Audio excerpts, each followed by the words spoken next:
बिस्मिल्लाहिर्रहमानिर्रहीम, अस्सलाम वालेकुम। टक्कर के लोग मिले हैं, अब तो एक मुहावरा बन चुका है। राना सनाउल्लाह साहब को एक खौफ की अलामत बनाकर पेश किया गया। मरीम नवाज़ साहिबा बहुत ज़्यादा उन पर एतबार भी करती हैं, एतमाद भी करती हैं कि कुछ भी हो वो इतना तशद्दुद कर सकते हैं, इतने सख्त इक़दामात कर सकते हैं, आंसू गैस के इतने शेल चला सकते हैं, इतने लोगों के घरों पर छापे मरवा सकते हैं कि उसके बाद कोई भी एहतजाज नहीं कर सकता।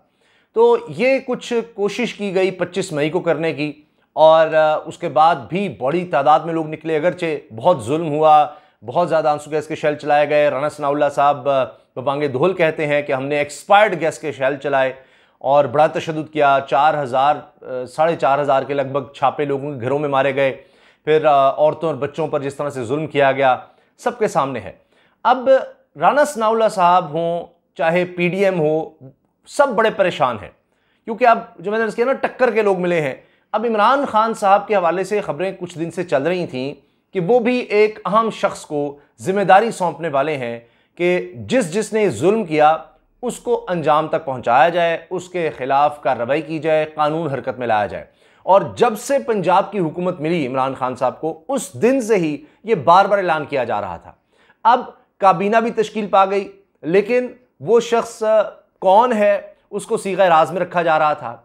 अब वाज़े तौर पर उसका ऐलान कर दिया है और उन्होंने जनाब उन साहब ने मुलाकातें भी शुरू कर दी हैं और ऐलानात भी शुरू कर दिए हैं, जिससे खौफ अब फैल गया है। राना सनाउल्लाह हों या दीगर लोग जिनका 25 मई के सारे तशद्दुद में किरदार था, इतना खौफ है कि उनको अब इस्लामाबाद बुला लिया गया कि भाई तुम इस्लामाबाद से ना निकलना, किसी वक्त भी तुम्हारी गिरफ्तारी हो सकती है। और ये बात छुपाई नहीं जा रही। तहरीक इंसाफ की तरफ से यह ऐलान किया जा रहा है कि राना सनाउल्लाह साहब को गिरफ्तार किया जा सकता है। अब हुआ यह है कि फवाद चौधरी साहब को इमरान खान साहब ने टास्क सौंप दिया है, वो इस चीज़ की निगरानी करेंगे। आखिरकार नाम सामने आ गया है। फवाद चौधरी बड़े अच्छे तरीके से समझते हैं कानून को भी और इन सारे मामलात को भी, किसने किस तरह से कहाँ से घेरा है या किस तरह से ये सारा जुल्म किया और अब उनके खिलाफ किस तरह से कार्रवाई बेहतरीन तरीके से की जा सकती है। हत्ता कि फवाद चौधरी साहब ने सबके सामने प्रेस कॉन्फ्रेंस में कहा कि राना सनाउल्लाह जिस तरह धमकियां दे रहे हैं कि जी 25 मई वाला सारा कुछ मैं दोबारा कर सकता हूं, नहीं, वो साफ कह रहे हैं कि उसी तरह आंसू गैस के शेल दोबारा इस्तेमाल हो सकते हैं, उसी तरह औरतों और बच्चों पर जुल्म हो सकता है, घरों का तकद्दुस पामाल हो सकता है, रात के अंधेरे में हम दोबारा घरों में भेज सकते हैं लोगों को। और आम लोग भी, यानी पुलिस के भेद में आम लोग भी, आपने देखा कि जो लोग डॉक्टर यास्मीन राशिद साहिबा की गाड़ी को तोड़ रहे थे, डंडे मार रहे थे, उनमें आम लोग भी थे। नहीं, उन्होंने कहा तादाद बढ़ानी, अपने लोग भी भेजे हुए थे।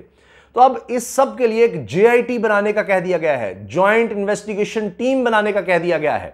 और फवाद चौधरी ने कहा है कि हम उम्मीद करते हैं, जिस तरह FIA का इन्होंने बनाया है कि जनाब ममनुआ फंडिंग के हवाले से पूरे पाकिस्तान में FIA का और कोई काम नहीं रहा, उनको ही काम दे दिया गया है।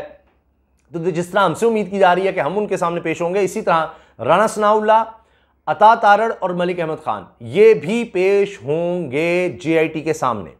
अब आपको याद है अता तारड़ साहब, मलिक अहमद खान साहब प्रेस कॉन्फ्रेंसेस किया करते थे और ये सारा कुछ कि जी ये किया वो किया, और अता तारड़ साहब तो बहुत ही आगे चले जाते थे। अब इतना खौफ आया कि अता तारड़ भी और मलिक अहमद खान को गिरफ्तार न कर लिया जाए कि इनको विफाकी काबीना का हिस्सा बना दिया गया है कि ये इस्लामाबाद में प्रोटेक्शन में रहें, क्योंकि इस्लामाबाद से बाहर अब PDM की, खासतौर पर नून लीग की हुकूमत तो है नहीं, चले पीपल्स पार्टी की है सिंध में, लेकिन अब इस वक्त PDM की विफाकी हुकूमत सिर्फ इस्लामाबाद तक महदूद हो चुकी है। इसीलिए वो कह रहे हैं कि फवाद चौधरी साहब कहते हैं अपनी औकात में राना सनाउल्लाह को कहा है, और उसके जवाब में मरीम औरंगजेब साहबा को बड़ा गुस्सा आया है। बहरहाल, तो राना सनाउल्लाह साहब एक तरफ कह रहे थे कि हम 25 मई को दोहरा सकते हैं, हम फिर गिरफ्तारियाँ कर सकते हैं, वो कर सकते हैं, लेकिन किस तरह? अब उनके पास सिवाय FIA की कुछ नहीं था, और वो भी ऐसे गिरफ्तारियाँ FIA की तरफ से नहीं हो सकती, पुलिस का ताबन उनको चाहिए होता है। इसलिए ज़्यादा एक्टिव आपको FIA कराची में नज़र आ रही है कि वहाँ पीपल्स पार्टी की गवर्नमेंट है। तो बहरहाल अब आप ये देख रहे हैं कि पंजाब पुलिस भी, खैबर पख्तूनख्वा पुलिस, आज़ाद कश्मीर, गिलगित बल्तिस्तान, यहाँ पर जनाब चूँकि हुकूमत है तहरीक इंसाफ की, तो बड़ा मुश्किल हो गया है। इन इलाकों में जाना इनके लिए मुश्किल हो गया है, पंजाब में आना मुश्किल हो गया है। फवाद चौधरी कह रहे हैं जब से हमारी पंजाब में हुकूमत बनी है, राना सनाउल्लाह अपने शहर फैसलाबाद आए तक नहीं। तो कहते हैं उनकी मर्जी है, वैसे चलें, एहतियाती अच्छी है। वो तो साफ तौर पर ये कह रहे हैं, नाम भी ले रहे हैं। शहबाज गिल ने बाकायदा कह दिया है कि राना सनाउल्लाह को गिरफ्तार किया जा सकता है।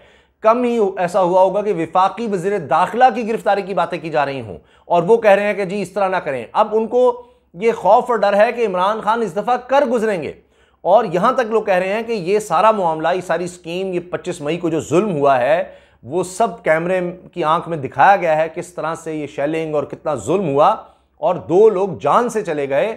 तो इसका सारे का सारा खुरा, जिस तरह कहते हैं ना, वो रायवंड महल्लात तक जा सकता है, ये बात की जा रही है। तो उसका भी खौफ है। तो अब ये JIT का बनना, फिर ये JIT बुलाएगी, जाहिर है इसमें गिरफ्तारियां भी हो सकती हैं, लेने देने पड़ गए।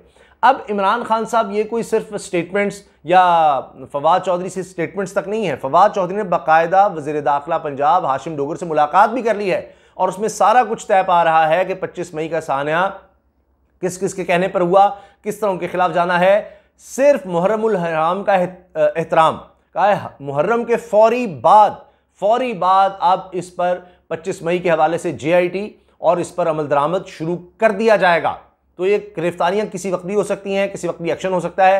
पहली कई अहम पोस्ट पर जो पुलिस एहलकार थे उनको फारिग कर दिया गया है और अब तो 50 आला अफसरान, जी हां 50 आला अफसरान हैं जिनके तबादले कर दिए गए, तब्दील कर दिया गया है। आप सोचिए जरा, तो ये आहिस्ता आहिस्ता मामला आगे बढ़ रहे हैं। 50 अफसरान की यकदम एक ही दिन में आते ही तब्दीली कर दी है वज़ीर आला पंजाब परवेज़ इलाही साहब ने। ये कोई छोटी बात नहीं है, इससे सब हिलकर रह गए हैं। ये सिर्फ बयानात की हद तक नहीं, दावे नहीं है, करके दिखाया जा रहा है। साथ ही 500 पुलिस एहलकार जो खिलाफ ज़ाब्ता, खिलाफ कानून शरीफ खानदान की सिक्योरिटी पर मामूर किए गए थे, उनको भी वापस बुला लिया गया है। तो आप सोचें कि किस तरह से ये अमल दरामद किया जा रहा है इन सारे मामलात पर। फवाद चौधरी तो यहां तक कह रहे हैं जी 24 अरब रुपए का मुजरिम, उसको लंदन फरार करवा दिया गया। यानी हमजा शहबाज साहब जिस तरह गए हैं, अब ये इसको फरार भी करार दिया जा रहा है। उनको डर है पंजाब में हुकूमत आ गई है तो पता नहीं मेरे साथ क्या बनेगा। तहरीक इंसाफ की अब गवर्नमेंट है, जब तक वज़ीर आला थे, जब तक उनकी हुकूमत थी, तब तक तो और कहानी थी। अब आप देखिए कि किस तरह से उन्होंने फरार का रास्ता इख्तियार किया है। अब आप सोचिए कि जिस FIA को इस्तेमाल किया जा रहा है तहरीक इंसाफ के खिलाफ, क्या वो FIA जो बिल्कुल मंतकी अंजाम तक पहुंच चुका केस, जिसमें महीने महीने की अपडेट दी जा रही हैं 24 अरब रुपए की मनी लॉन्ड्रिंग का, जिसमें कई किरदार जिसके पुरस्कार तौर पर हलाक हो गए हैं, जिसमें इन्वेस्टिगेशन ऑफिसर को हार्ट अटैक हो जाता है, वो भी दुनिया से चला जाता है, तो उसमें FIA कार्रवाई करेगा वज़ीर आज़म के खिलाफ, उनके बेटे के खिलाफ, हमजा शहबाज के खिलाफ, या वो अब तहरीक इंसाफ के खिलाफ करेगा। तो आप समझ लें कि क्या हो रहा है। तो अब ईंट का जवाब पत्थर से दिया जा रहा है जनाब। और वो जो खबरें आ रही थी कि कोई आने वाला है, कुछ होगा, वो अब होने जा रहा है। अच्छा, इसके साथ साथ फवाद चौधरी साहब जो हैं वो कोई बैकफुट पे नहीं शॉट्स लगा रहे, वो हवा में ऊंची शॉट्स खेल रहे हैं, आगे निकलकर क्रीज से बाहर निकलकर शॉट्स मार रहे हैं। उन्होंने कहा है कि जी नून लीग के असासे तो माफिया के जरिए बनाए गए।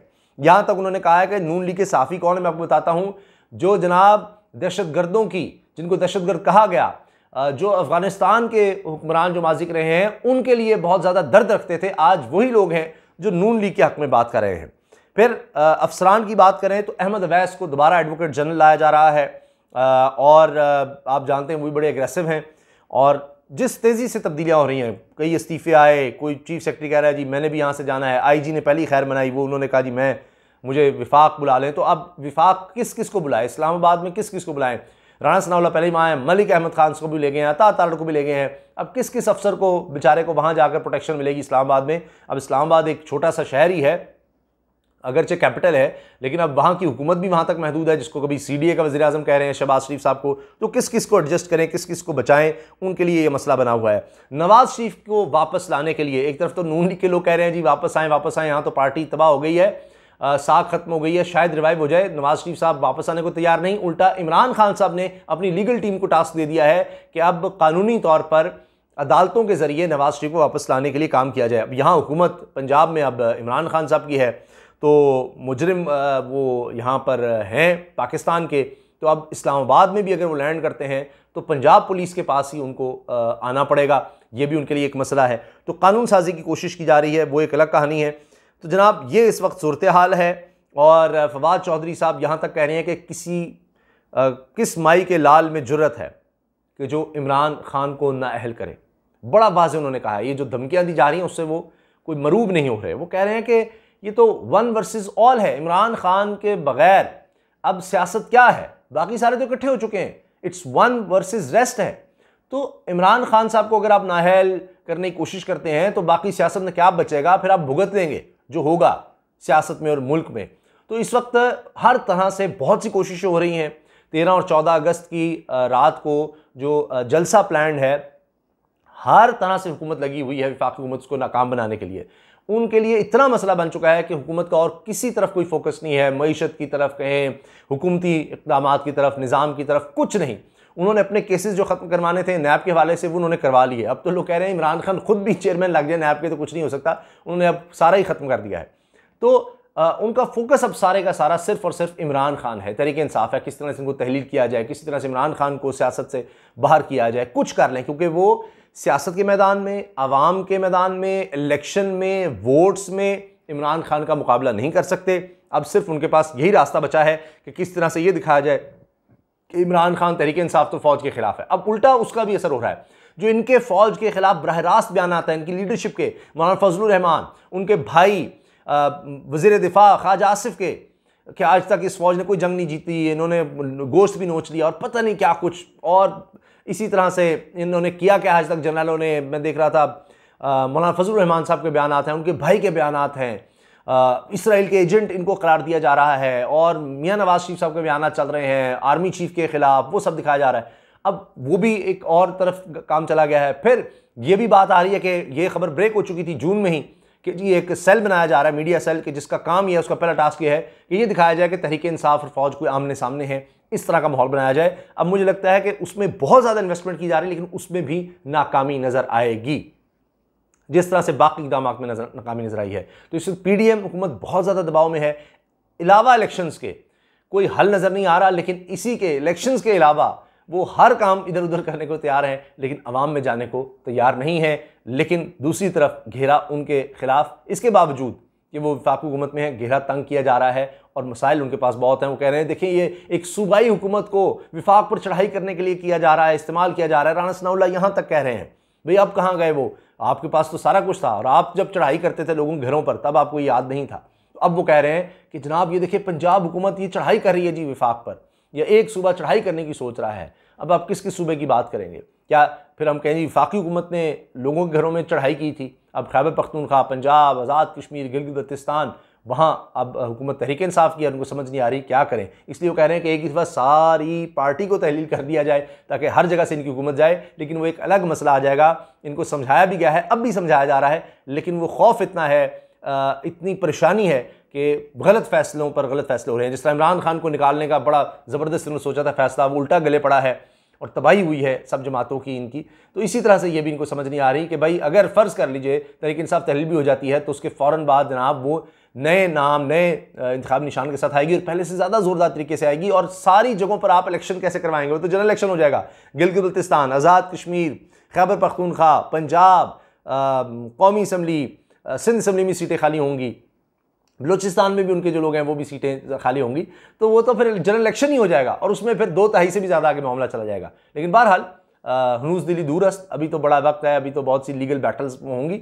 लेकिन जहाँ तक भी जाएँ, जिस हद तक भी जाएँ, वही है कि वो इमरान रियाज का जिस तरह बड़ा जुमला मशहूर हो चुका है, टक्कर के लोग मिले हैं, तो वो मामला बनता चला जा रहा है कि ये सारी जमातें जो हमारी पॉलिटिकल इस्टेब्लिशमेंट कहलाती है वो अब सारी एक तरफ है और इमरान खान साहब तहरीक इंसाफ एक तरफ हैं। फिर भी ये खौफजदा हैं और डरे हुए हैं। इजाज़त दीजिए, अल्लाह हाफ़िज़।